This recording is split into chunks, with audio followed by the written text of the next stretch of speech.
Welcome all. I mean, I think it's worth noting that we have had progress since last year. I think SAF production was up around 200%. That said, it still remains around 0.1% of all jet fuel, so we've got some way to go. And the challenges do seem huge. Priti, let's start with you, and we'll start really with SAF production and feedstocks, which is perhaps at the heart of the issue. We're going to move on to policy and investment as we go through the discussion. But clearly, all SAF is not made equal. You have different technologies, different feedstocks, and depending on that, the emissions reduction factor changes hugely. So walk us through it. Yeah. First of all, I think thanks for having me. Thanks to the organizers to have me from LanzaTech representing in this panel. To answer your question, I think it's a very complex, at the same time, simple way to look at it. When we talk about SAF, there are different feedstocks and different technologies. But if we step back and look at the overarching framework to produce SAF, one of the most important factors in the production of SAF is the feedstock, which are regionally very different, which are regionally available in different forms and different quantities.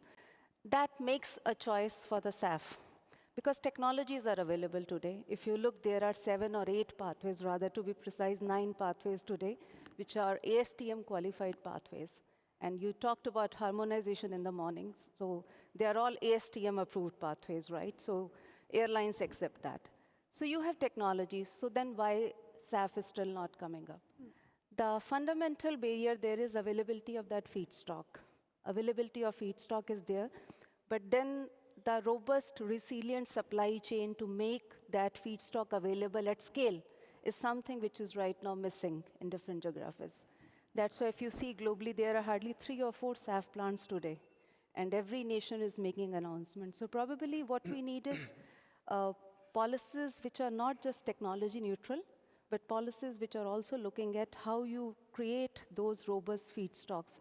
And one, I think, closing point which I will like to share on your question is waste-based feedstocks. Because genesis of SAF is sustainability. When you take waste-based feedstock, like we provide a technology solution, which is end-to-end conversion of waste carbon to ethanol, and then ethanol is a feedstock for production of SAF. So probably that kind of blend of technology and feedstock need to come together. Alcohol to jet, you see you're pinning your futures on that. Yes. We also have synthetic fuels, Paddy, and I think this is an area you'll probably be quite keen to talk about. Yeah, I mean, the very exciting thing about synthetic fuels is that the feedstock is simply air and water around us. So there are no imports whatsoever. So we turn air and water into fuel just by the addition of renewable energy. So that allows you to put a plant anywhere you like, and actually, ideally, you're going to put it very close to cheap and surplus generation of energy, and that makes the equation very, very healthy for mass production. You're at the early stages. How much more expensive is synthetic fuel right now versus kerosene?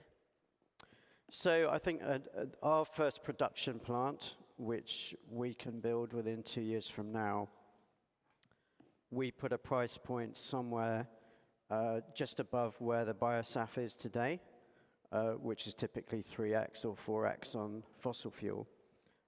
But again, another exciting point is about synthetic fuels. Because the cost is all in the machine, the feedstock is effectively free, air and water.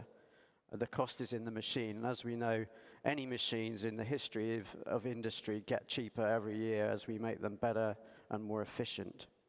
So this is another exciting point about synthetics, not only that we can scale to any scale we need. All fossil fuel today could be made synthetically, but also that we can bring the cost down progressively year on year. So we've seen that in wind and solar energy, for instance, dramatic cost reductions in the cost of those energies. With synthetic fuel, from our own modeling, we predict that we can make fuel at cost parity with fossil fuel within 10 years. So that will be a real game changer. I mean, that would be a game changer. I know there is increasing skepticism that it'll ever be affordable enough. Jonathan, pick up on that, on the affordability issue, because I know you believe technology is the solution here.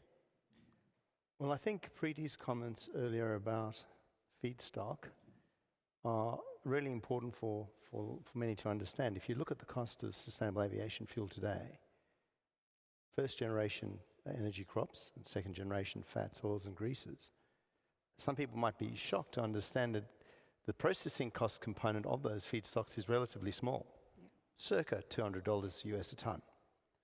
Notably, obviously, they don't sell for that price. But feedstocks, as the ones Preeti's talked about, are priced above the price of Jet A1. So if Jet A1 is priced at 680 to 700 US a ton today, used cooking oil, tallow, some of the energy crops, they're pricing well above that. So the focus on not only availability and nature, climate, and community impact around these feedstocks is not just about all those really important ESG issues. It's about the volume of the feedstock that you're trying to source to potentially unlock and achieve that 60%.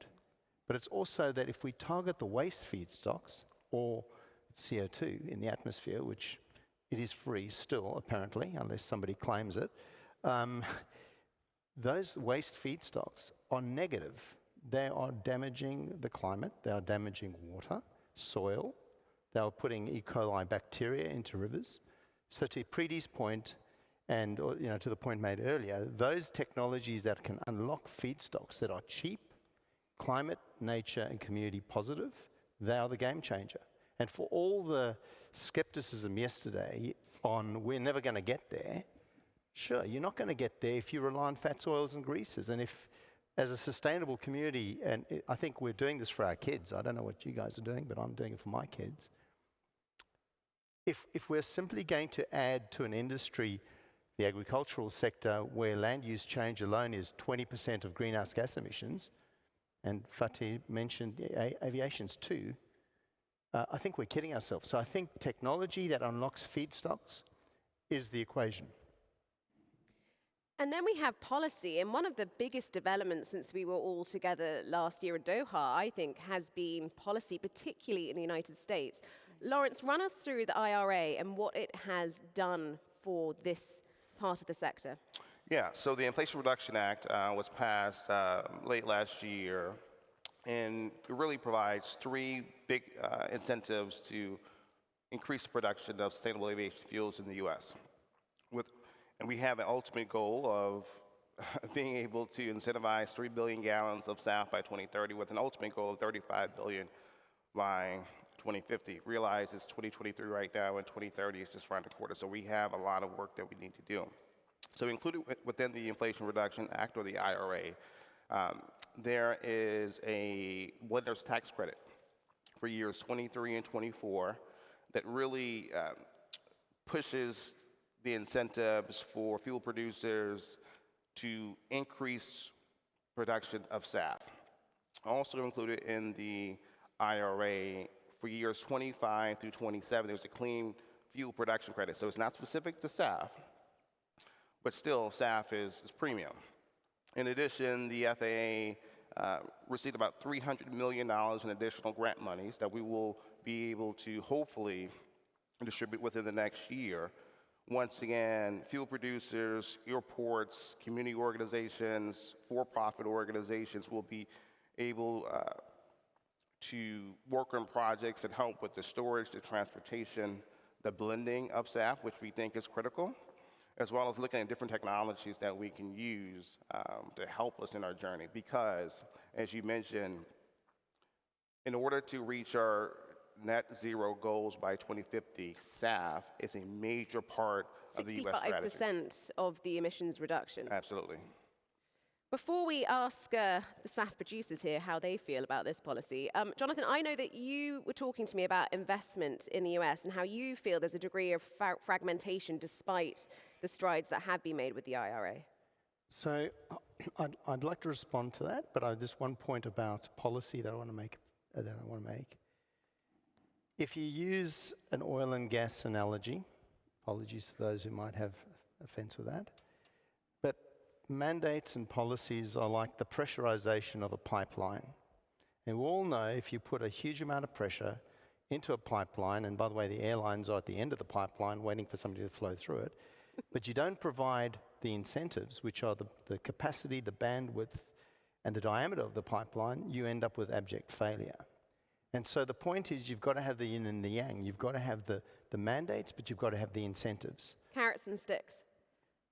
Carrots and sticks, yeah. I mean, that's, yeah. I like the pipeline analogy. Yeah. Fluid mechanics, for those of you who did that. But the point I'm getting at is Europe and America are, it's fascinating. Europe is all about penalties and America is about incentives. There isn't arbitrage between the two because if you look at the effective price of SAF, even though they have fundamentally different ways of getting there, you don't see a very big difference in the effective price. But the thing about the United States, to come to the point, is you've got California and you've got various states, I think Illinois and others, that are putting in place new policies around low carbon fuel standards. Then you've got blenders tax credits. Then you've got the RFS with your RINs. So it's a very complex set of calculus that you've got to do to actually work out. And because it's not unified, and now on top of that, we've got the Inflation Reduction Act, for most of the companies that, and I'm building projects, okay, I'm a banker, but we build projects. Most of the companies we talk to do not understand how it works. They do not understand how it's valued. And as a result, even airlines, when they have to pay a price for SAF, don't actually know what they're paying for. So I think what it really means, I think logically, is that we've got to get more standardization across the globe in terms of the sustainability of the feedstocks, how the carbon intensity calculations are worked, what are the tax benefits, can they be cross-border? And then the last point I'd simply make is I think it's really, really important for us to get there, that we've got to be able to tier the fuel that's produced. Is it low carbon? Is it renewable? Or is it sustainable? And the price shouldn't be the same. And governments and incentives and policies should hopefully reinforce that. Paddy, what do you think is going to work best? Sticks, carrots, a blend of the two? What do you think about the European sort of Green Deal and the Refuel EU initiative, which is a lot? Yeah, I mean, it may not be popular in the room, but we like the Refuel EU. That surprises me. Yeah. I don't hear that a lot. For a producer, which we are, that's a great platform. It gives great price support, particularly through the penalty regime, which will allow us to start doing business. But actually, the real challenge is not around the revenue side. It's really the capitalization of this industry that's the imperative. That's the hurdle we've got to get over to get going with production. It's not about making fuel and selling fuel. It's about making the machine that makes the fuel. And that's where we need capital. And actually, just to give you a calibration for that, the cost of a fuel plant that would make synthetic fuel is roughly the cost of the aircraft that it would supply. So in a $100 million aircraft, you need roughly a $100 million plant, and that would supply fuel for the life of the aircraft. So if we say at the moment there's about $3 trillion capital base out there in aircraft, we have a 3 trillion challenge, or I would call it maybe opportunity, to change the world. And that's a really bright future, by the way, because we get to a stage where we have cost parity or even lower than fossil fuel, stability, make it in your own nation, all sorts of problems go away. So it's a very exciting future there. And we're certainly going to get on to who should be helping to pay for all of that infrastructure. That is a big challenge. But first, Priti, what about emerging markets in India? From your experience, what policies are working, what's not working? And should there somehow be some, I hate to say it, harmonized policy? I don't believe it'll ever happen. Yeah, no, thanks for that question. In India, I had the opportunity to work with the various committees who were looking into sustainable aviation fuel. In fact, in the audience, we also have my fellow colleagues who were part of the committee SAF task force, which government was constituted. And I must say, the policies, when it comes to biofuel ecosystem in India and when it comes to policies, I must say they are very progressive and forward-looking policies. When I look at the biofuel policy per se, the biofuel policy in India includes all the possible waste sustainable feedstocks, which is the fundamental building block, as all of us are saying. So what is still missing there? What comes next?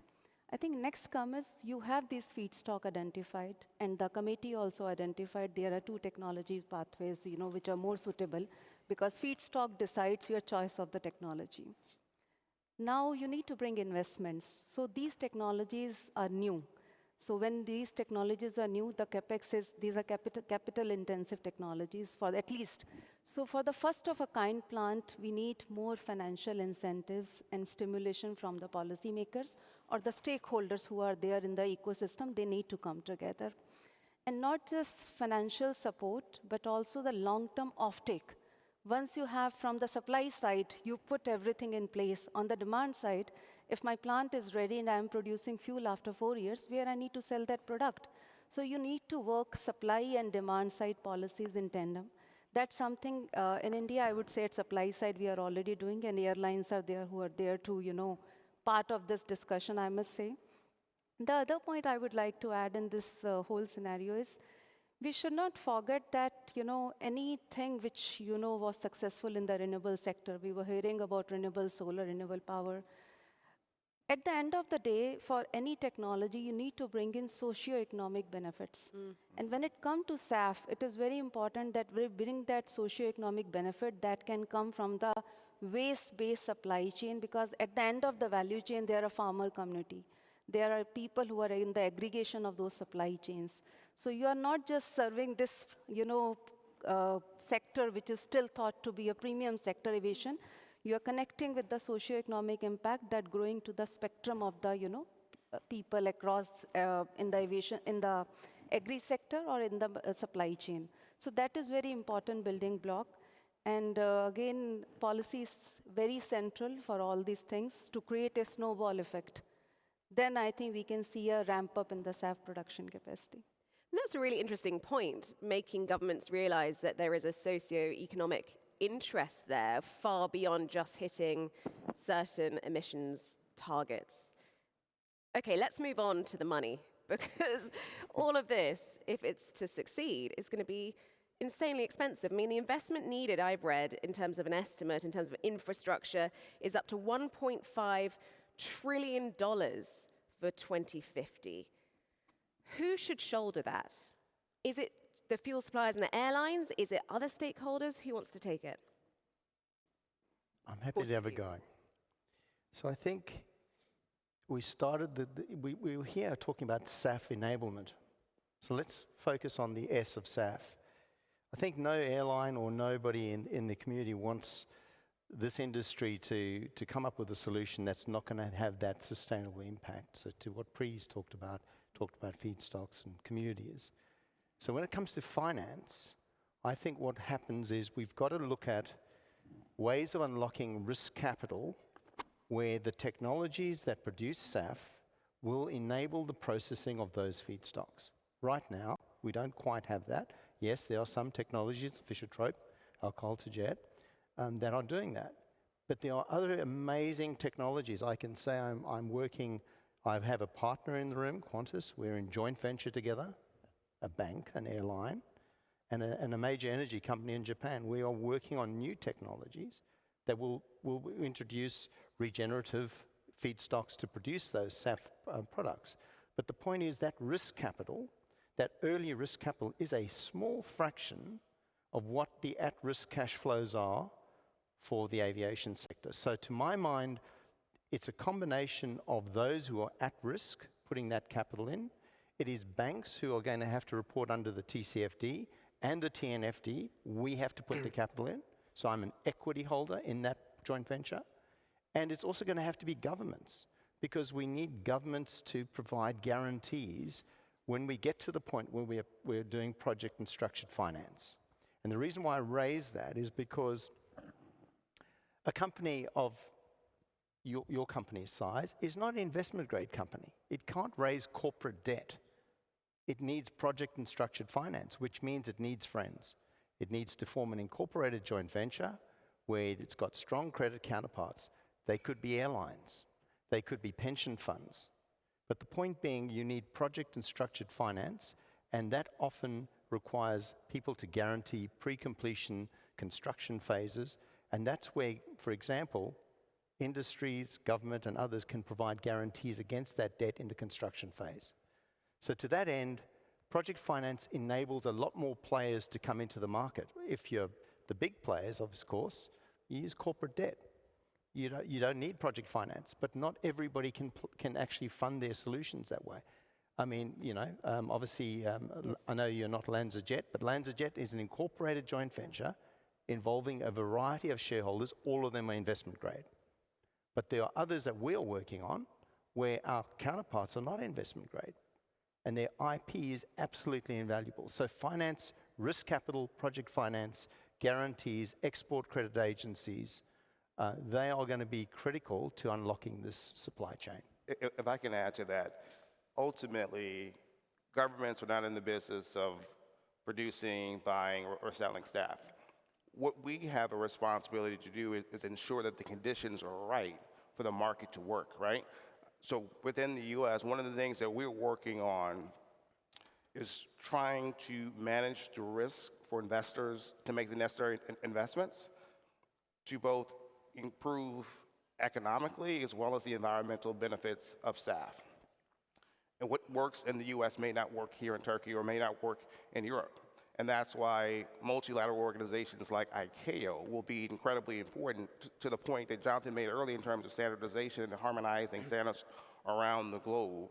We will need ICAO to continue stepping up and leading in the way that they have been. Last year's assembly, with the adoption of the LTAG as well as strengthening CORSIA, was a step in the right direction. Later this year, with respect to CAP3, ICAO member states have another opportunity to hone in, build on the progress of last year, and specifically lay out how states and ICAO can work together to achieve our goals for 2050. Paddy, from your perspective as the startup, how challenging is it to raise the capital you need? And what would you like to see to make this process easier? Well, I think as Jonathan says, there's a lot of risk aversion out there in general, and that is a problem for startups, particularly with new technology. So there is that hurdle to prove the point, and you've got to prove the point at scale. It becomes a lot easier from then on. So, the first plant we build, we call first of a kind. After that, you can get a lot more going with debt finance. So it's necessary to bootstrap this industry. But I see it in more positive terms. It's a very exciting opportunity, really, because the airline sector has had a really bad time. It gets all the attention around carbon emissions, really quite unfairly relative to the scale of those emissions. Synthetic fuels are needed in all sectors. Pretty much the only one where they may not apply is personal transport, road cars, which can be electrified, although there are other challenges with that. But pick any other sector, marine, agriculture, you name it, we need liquid fuels. It's just not getting quite the same attention that flight. So we have flight shame, but there's not so many other shames elsewhere. So I think the industry could turn that problem into a fantastic story, because the aviation industry can be the pioneers of turning the world synthetic. And all that needs is to bootstrap this sector, bootstrap the synthetic fuel industry just in the next 3, 4, 5 years, and we'll be going. So I see the positive in that. We even, we present ourselves as zero with that positive impression. We're all about, carrying on doing the things that we all need to, that we all enjoy doing, but doing them right. And, it's not about ticking boxes and doing our duty. It's actually about just moving forwards with the world in the right way. And it's all very, very possible. In the last couple of years, there have been several book and claim schemes and initiatives launched to try and broaden out investment and stakeholders. Priti, what do you think about the book and claim system? Is it working? Is it attracting enough corporate investment? So what I can, understand the way different corporates have committed, yes, some of the corporates in US and Europe have already looking into book and claim kind of value. It provides more flexibility to the airlines and other stakeholders in the mix to use the SAF, and then claim those benefits. And I would say that is very important when it comes to the overall ecosystem also. You have technology, you have financial support, but then the corporates are also coming forward. So those kind of mechanisms are really important, but still I would say the awareness and right understanding about that topic is still required, because there is only a very limited set of stakeholders I have seen when I am engaged with them who understand this comprehensively. So we need to create more awareness around that topic. SAF itself, if you ask me, I keep on meeting so many different people across the industry and outside industry. SAF itself is still a topic which industry is still trying to absorb, understand what it is all about. So we need to create more awareness also about that, around the topic. When we consider carbon accounting for corporates, Yeah. is it simple enough yet with SAF? Is there a globally recognized certification system? There is. Well, it's a really good point. As I'm sure you know, with carbon credits, there's been a lot of debate about the authenticity, right? And it's very much, and in Australia, we've had the same thing. And whether it's, and in the process of certifying and assessing, the SAF industry is incredible. I mean, the United States have got the GREET model. Most people in the industry don't know what GREET is. They think it's something you do when you shake hands, but it isn't quite that. In fact, it does lead to a really good handshake when you get a lovely premium for your fuel based on its carbon intensity. So I think the thing is that GREET is very, very prescriptive. Everything from every little aspect of activity in the feedstock, the transport, the energy inputs into the facilities. And, this isn't, once again, I'm a third generation junkie, so I'm not going to be shy about it. But if you look at third generation feedstocks and you look at GREET, your feedstocks start at negative scores. So fossil is 85 grams of CO2 per megajoule. If I'm using animal waste, human waste, effluent, slaughtery, abattoir waste, I'm starting at minus 100 or minus 200 grams of carbon per megajoule, CO2 per megajoule. So I think that model is exceptional because you can embed it into your financial models. You put your project technologies. You can look at all your inputs. The problem is we don't get transparency. And so in some regards, the world needs a single standard, and we need certification. And if you are the airline at the end of the pipeline that hopefully hasn't been overpressurized and exploded, you need to know that that SAF that you just bought, under that certification, right, maybe even a blockchain system that goes right back to where that crop came from or that waste came from, is incredibly clear. And I think that is going to be an enabler. It's also going to affect, I think, more capital going in, because people have to understand climate is not separate from nature. And it's pervasive, the narrative is there. But SAF can deal with cleaning up the climate. If the climate and cleaning up the climate under GREET gives you big negative scores, the value of your fuel goes up. And that waste is a liability. It's causing havoc. Not in areas where people drive EVs, by the way. In areas of the world where 62% of the population where we are to the north are living in filth. So I think the model and a certifiable, transparent, and essentially a single model is going to be vital. And it's But a single model, everybody. and who leads that, Lawrence? ICAO?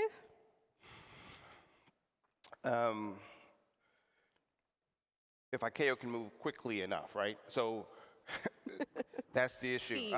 But to Jonathan's point, in terms of whatever the model is, it needs to be transparent, it needs to be easily understood, and it needs to be able to be incorporated into the financing models that investors need to make. Yeah. Now, the one voice we don't have on stage right now are the airlines, but they're out here in the audience. What role do airlines have here? Brittany? Yeah, I think it's a tremendous opportunity for airlines out there. One, yes, long-term offtake when it comes, airlines' commitment is very important. But it's also a way to look at the market from a futuristic point of view, that you be a part of this journey. You help to build that ecosystem so that, as we heard, that government can only support you system at the initial stage. but how you can have that, industry to be created in the long run. And if you use waste, that can be distributed system of production. Imagine, that beautiful distributed system of production producing SAF. Airlines can be a party to this. And some of this, one point I would like to mention, because we heard in the previous presentation, some of these, technology choices when we make, we have to be cognizant of the fact that some of the technology pathways are very important when it comes to environmental benefits. For example, we heard about, contrails. So if the SAF technology is giving you class of SPKs, which is, sorry, I'm chemistry background, which is class of synthetic paraffinic kerosenes, when you have SAF with those kind of properties, it can help you reduce 95% of contrails, like in our pathway as well. So you need to have all those, factors and important parameters in place, and airlines can be a part of that process when this kind of discussion is happening. Patty, what would you like to see from airlines? I would like to see some of the support that I talked about earlier for transforming the sector. I mean, we've been saying for a long time, but now more and more are saying it, Refuel EU endorses it. Synthetic fuel is the only future for scale. It's as simple as that. We can talk all day about other feedstocks, but they will play their part, some of them a great part because we're using waste. But the game for scale to replace all fossil fuels is synthetic. And I would like to see the airlines supporting that, embracing that, taking a structural role in the creation of that industry. Because whilst that is a challenge at the moment, short term, it's new tech, people, not really sure. The future is very, very bright. And it will lead to a world where fuel is cheaper, I believe, stable in price, a much better world than the one we live in today, quite apart from the fossil carbon emissions. The target we have for this sector is hugely ambitious. And yesterday, speaking on CNN, the CEO of Qatar Airways says he doesn't believe that the target can be reached either by 2030 or 2050. How do you all feel about that? He doesn't believe the feedstock is there. Quick fire round. Jonathan. If your technologies do not access feedstocks that are abundant, that are destroying the planet, have a negative value, or, in your case, free, then I'm correct. I don't think you're going to get there. But if you have the technologies that can access those feedstocks, one of the projects we're looking at in Southeast Asia, the waste in that region is 160 million tons a year. I can produce the best jet fuel out of that stuff at a negative carbon intensity score. So to my mind, technology, capital, and new pathways and new feedstocks, and I reckon you've got a chance of getting there and generating carbon credits, which Willie over there will probably consider are CORSIA eligible. Patty? Well, we heard the CEOs address that question yesterday. If you don't set a challenge, you'll definitely never get there. I have a background in Formula One. I was 32 years in that industry. We set ourselves a lot of very serious challenges in that space. There was one year we were back of the grid and we set the challenge to win a race within half a season from the back, and we did it. That was an incredible and seemingly impossible achievement. So I come from a position of great optimism. You've got to set the goal and go and do it. And it's absolutely achievable. There's no fundamental reason why it can't be done, by the way. The feedstock is just around us. It's about building machinery. That's about capital. That's about confidence. And that's about optimism. So, as I said earlier, I think this is a sector that can lead that charge. Lawrence, final words. Policies we put in place in the U.S. And the incentives we put in place have been both technology and feedstock neutral. We want to continue that work. We want to see how the policies we've instituted now will work in the next couple of years. There's great ambition that we see across the sector, from governments, from industry. That's important. Ambition is good. Action is better. We're putting action for it, and look forward to working with partners to make it happen. Do we reach this goal? So I would answer your question in a different way. It's a thumb rule: when you play on your strengths, you're going to win. So the strength in the SAF ecosystem is abundant, available, low-cost feedstock. Once you have that feedstock, you have different technologies. The only thing you need is bring them together with the right policy instruments, and then success can be stepwise built into the system. And thanks to IATA for bringing so many voices together on this. That is all we have time for. Thank you very much, everyone. That was excellent.